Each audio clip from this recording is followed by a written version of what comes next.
It's only been a couple of days since the start of 2023, and RGVFC has already lost another local talent to another team within the USL system. Meanwhile, the league has announced the full schedule for all teams for the 2023 season, and it really looks like the league wants to neuter the atmosphere of the South Texas Derby.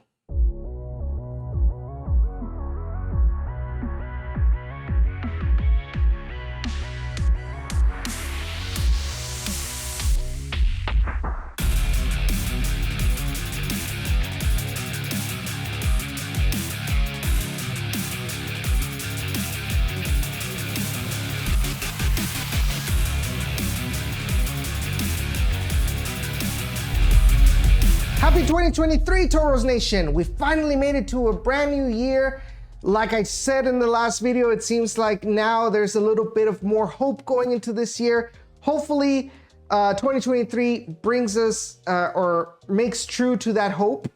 And so far, like I said, we've got bits of news to talk about. Before I get to that, I really want to thank you all for the trust and the support that you guys have given the Down in the Valley podcast, specifically with these RGVFC news videos that I've uploaded into the YouTube channel. This past one where we talk about, the wish list to Santa, we talk about the conference alignments, that has reached, I think at this moment, it's reached more than 100 views. So thank you all for your support.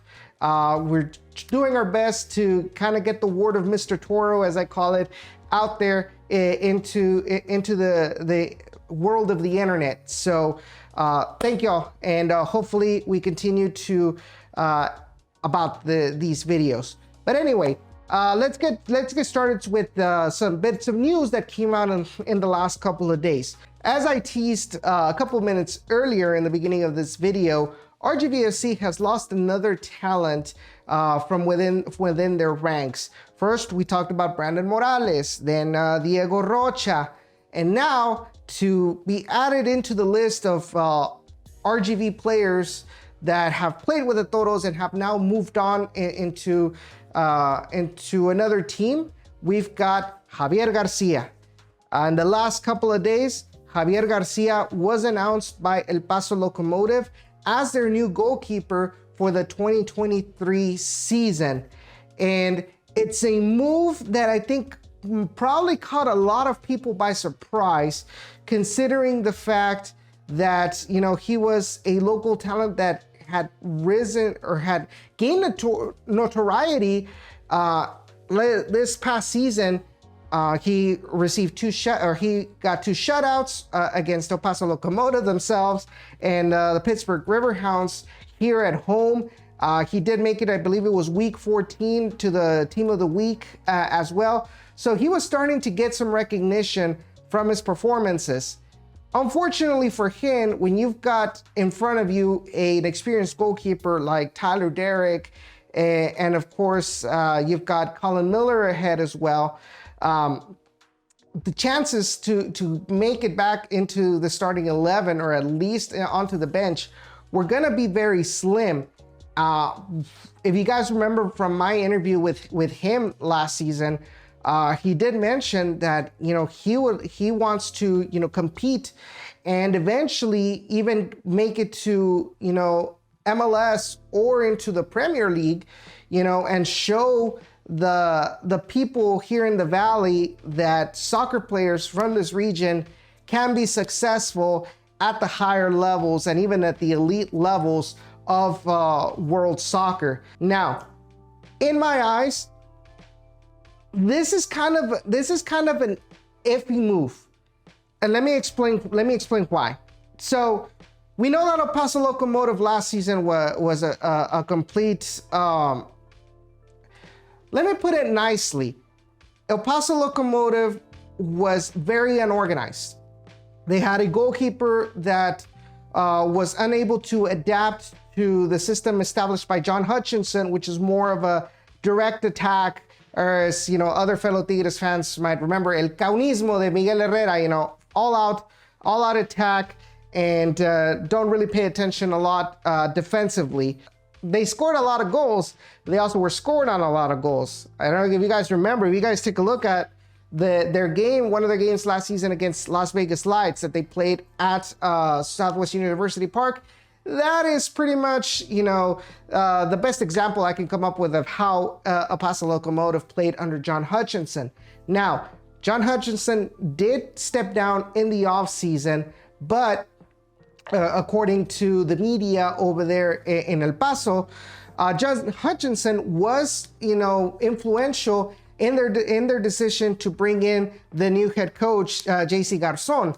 And from what I was told and was pretty much informed by the media there, was that Garzon tends to have a similar style as John Hutchinson.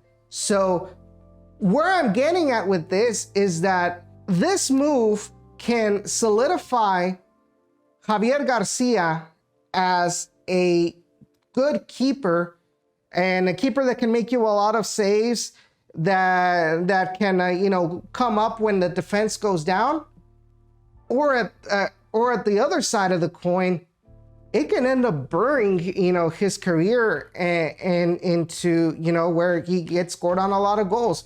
I think the perfect comparison, and it's pretty interesting considering the fact that if y'all recall from my interview with him, he mentioned that Guillermo Ochoa, the goalkeeper for the Mexican national team, was kind of his influence, his hero, when it came to the position.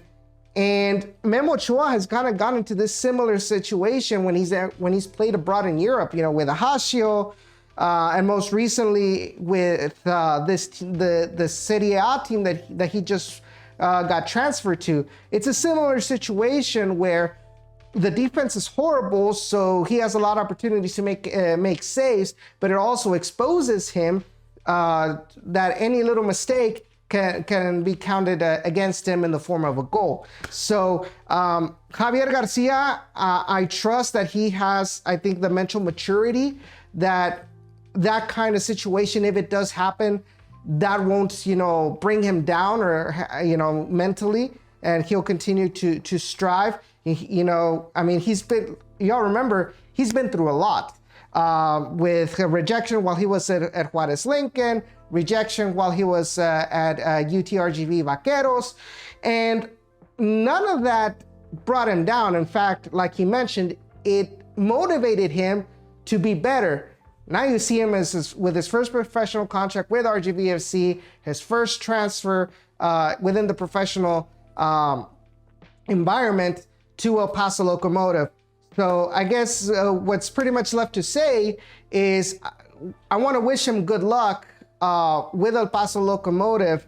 At the end of the day, he's 956 born and raised, and anytime any of our players from within this region succeed, that is more eyes will be turning here to the Rio Grande Valley. Maybe not necessarily the Toros, but within this market, this region of other clubs, academies, laying an eye here to grab some more talent. And that's pretty much what we want. The other bit of news that I want to talk about today is that the USL Championship just recently announced a couple of hours ago the full schedule for all teams leading up to the 2023 season.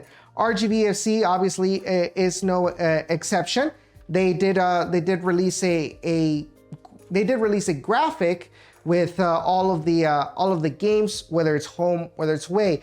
If you guys recall the past video, we talked about the fact that it is going to be a 32-week season where they will be playing all teams within the USL, and they will be playing all Western Conference teams twice, one home and one away.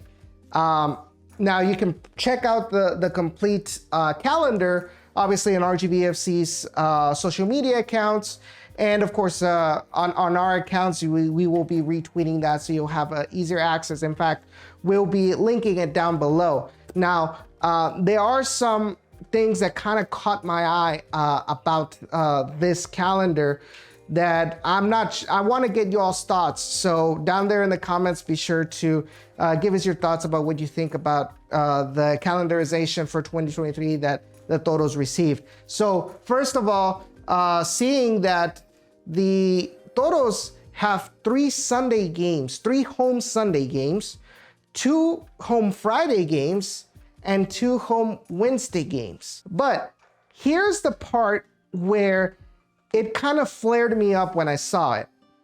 And this is why I made the comment at the beginning of the video. Both South Texas derbies, so the matches between RGVFC and San Antonio FC, whether it's here at HEB Park or over there at Toyota Field, will be played on Wednesday. Now, I have no idea how the USL comes up with these calendars, right? I think that would be a good question for Roberto Silva. So be sure to check out the Striker Texas podcast, which we'll be hopefully recording later this week. And you can check them out at on Spotify, Google Podcast, Apple Podcast for the Striker News. But anyway, where I was getting at is, I don't know how the USL comes up with the calendarization, but the fact when you've got derby matches on the weekday, where you limit the ability for away supporters to travel to the other team's stadium, that is only neutering the atmosphere with said game. I mean, I just don't get it. I mean, can you just override or something, put them on Saturday? I mean, we've already had enough issues with the derby games being on Sunday. You know, this past couple of seasons, we had Sunday South Texas derbies, and it was the situation where the San Antonio supporters couldn't come down to HEB Park because the game was on a Sunday, and obviously, you know, they're not going to travel, even though it's just like 4 hours, but they're not going to travel. If the game ends at 9:30 or around 10, you know, by the time you get into the buses and head out, so you're telling me that they're going to get back at 1 a.m. when the next day is a school day or it's a work day, you know, depending on, you know, what age you're, you know, it's bad for the fans, much less a Wednesday game. You know, it's on a weekday. You obviously are not going to be able to even make the travel to the game because you've got work to attend, or you've got school to attend. And I mean, unless you want to call in, but I wouldn't recommend that for soccer. I mean, it just blows my mind. It just blows my mind how, you know, the USL is all about, you know, fermenting these rivalries, but then they make these kind of boneheaded decisions that, like I mentioned, neuters the rivalry and the atmosphere that is or that represents this rivalry. But at the end of the day, it's already been officialized. I'm not certain exactly what the decision is going to be between, you know, the Stampede, between the 210 Alliance, or any other of the San Antonio FC supporters groups, but I don't know. I want to get y'all's thoughts on that, whether you're a San Antonio fan, whether you're an RGV fan, but I personally hate it. And I hope that from here on out in the upcoming seasons, we are not in this situation again. But guys, that's going to be it for today. Let me know in the comments what your thoughts are, not only about what I just talked about with the South Texas Derby calendarization, but also the Javier Garcia move. Do you agree with what I mentioned? Do you disagree? I'm very open to hearing your thoughts, whether it's here or on my Twitter at @Ochoa_8 or on the Down in the Valley's Twitter at Down in the RGV. So thank you all for tuning in. And next time there's a bit of news from the Toros, just be sure that Down in the RGV has got you covered. Have a good day.